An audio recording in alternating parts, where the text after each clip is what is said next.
Et je dis à la salle, mais Dieu, il faut qu'il vienne. Parce que c'est pas bon que quelqu'un qui a été premier ministre, qui a été président de l'Assemblée nationale, c'est pas bon qu'on ne sache pas où il est. Et là, tu vois, Ah ouais. il dit, lui, il va voir avec moi. J'ai dit, qu'est-ce qu'il va voir qu'il n'a pas encore vu? Qu'est-ce qu'il va voir qu'il n'a pas encore vu?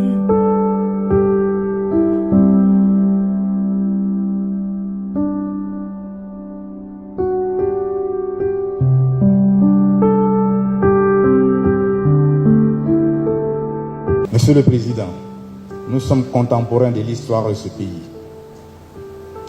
Si la maman de Soul vient ici aujourd'hui accompagner son fils, vous saluer, c'est la reconnaissance à votre grandeur d'âme. Vous êtes un grand homme. Vous avez un grand cœur. Vous êtes humain. C'est l'expression de cet humanisme qu'on reconnaît en vous que nous sommes venus vous exprimer. Il est bon son fort.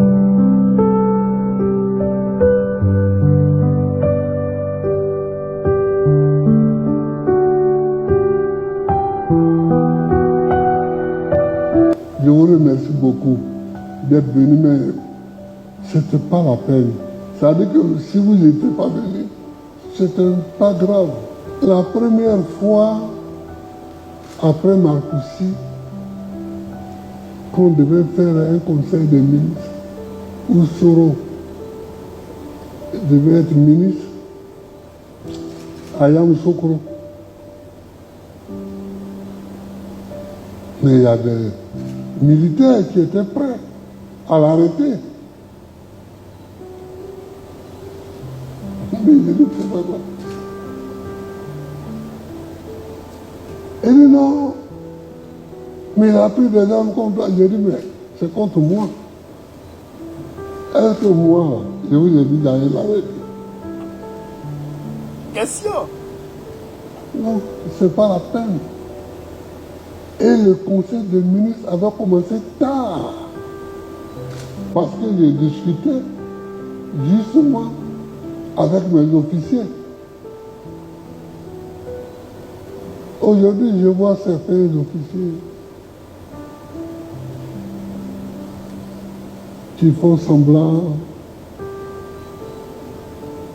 d'aimer tout le monde, d'aimer Sourou, d'aimer Alassane, d'aimer... Et puis j'ai ri, moi-même, tout seul, je suis à la maison, puis j'ai ri.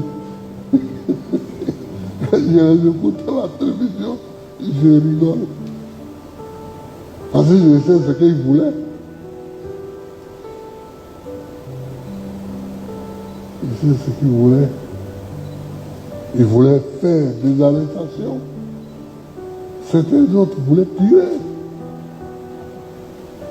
J'ai dit, tant que c'est comme ça, je ne fais pas de conseil des ministres. Parce que le conseil des ministres, c'est pas pour mourir. C'est pour que le pays vive. Donc, je suis comme ça. Je suis comme ça. J'aime pas les emprisonnements.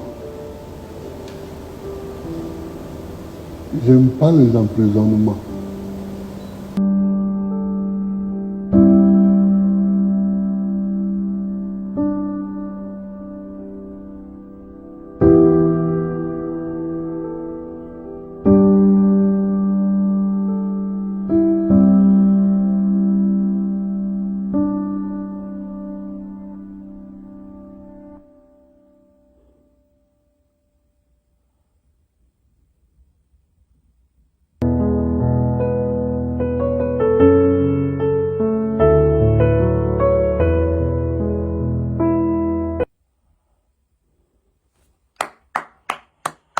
Camarades, peuple d'Afrique, peuple de Côte d'Ivoire. Ah non, Gbagbo, c'est un grand homme. Vous avez entendu ce qu'il a dit? Je ne vais pas revenir sur les animosités qu'il y a eu avant entre Soutoussoul et le camp Gbagbo, entre Soro Guillaume et le camp Gbagbo. Mais, on va dire deux choses qu'on va essayer de décortiquer chez les camarades d'Afrique. Première chose, il dit, quand il croise Ouattara, il a croisé Ouattara, il a dit, mais Soro Guillaume, il faut qu'on le libère, il faut qu'il rentre. Parce que ce n'est pas normal que quelqu'un qui a été président de l'Assemblée nationale en Côte d'Ivoire et qui a été premier ministre, on ne sache pas où il est, et qu'il soit à l'exil. Et que Ouattara se met dans tout le temps pour dire, ah, le petit là, il va voir ce qu'il va lui faire, il va voir ce qu'il va lui faire. Gbagbo est en train de dire quoi? Gbagbo est en train de mettre à nu l'animosité sans précédent. C'est-à-dire que Ouattara entretient contre Soro Guillaume. C'est-à-dire qu'aujourd'hui, si Ouattara attrape Soro Guillaume, il est capable même de le tuer. Et donc, Gbagbo dit, pour rigoler, il dit, mais tu vas faire quoi Soro qui n'a jamais vu? Là, il est en train de dire à Ouattara, mais tu as tout fait pour l'arrêter, tu n'as pas pu l'arrêter. Bon, tu es tenté de le tuer alors qu'il a déjà été chef rebelle. Il a côtoyé la mort plusieurs fois. Notamment quand il y a eu l'attentat contre son avion, où Soutoussoul était présent, où Soutoussoul a été gravement blessé. À Bouaké.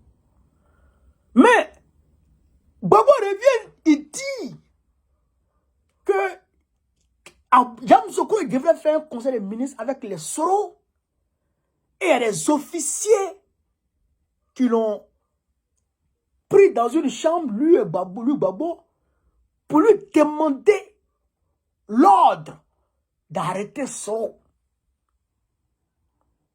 Et il y a des officiers qui voulaient que j'arrête Soro et ses gars. Et il leur a dit non, je ne veux pas. Et il y a certains même qui voulaient lui tirer dessus. Et lui, il a dit non, si c'est ça, il n'y aura pas de conseil des ministres parce que on ne veut pas faire conseil des ministres pour mourir. Donc, il est en train de dire quoi? Et il dit qu'aujourd'hui, quand il regarde certains qui font comme s'ils sont avec Ouattara, ils sont avec tout le monde, quand lui les regarde, il rit parce qu'il voulait tirer sur les Soro là. Mais quand on regarde dans l'entourage de Ouattara, quels sont ceux qui étaient avec Gbagbo? Il y a Mangou Philippe, ça saute à l'œil, Philippe Mangou, qui était avec Gbagbo.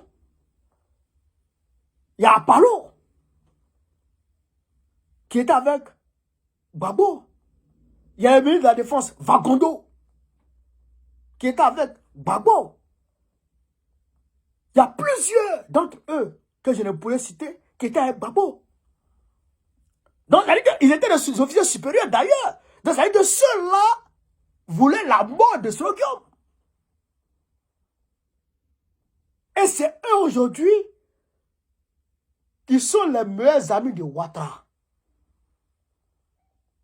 C'est eux aujourd'hui qui sont promus en grade et en poste. Ce qui revient à dire que l'attentat même qu'il y a eu contre Soro Guillaume, Soro Guillaume, c'est après avoir été nommé ministre qu'il y a eu l'attentat. Donc, ceux qui ont essayé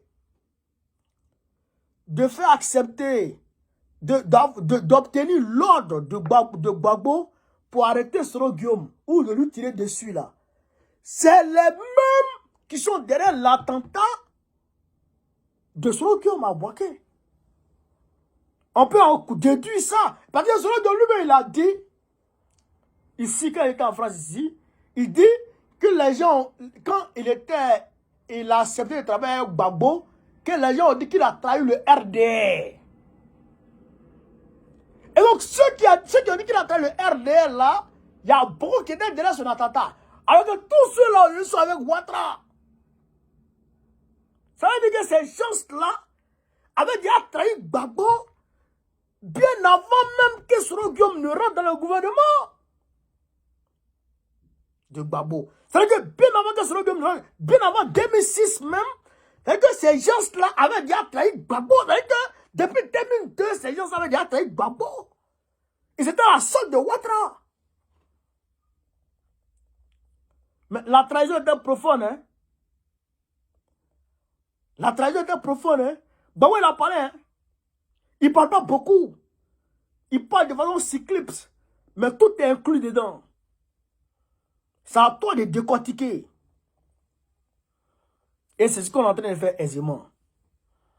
Chers camarades, il y a trop de choses.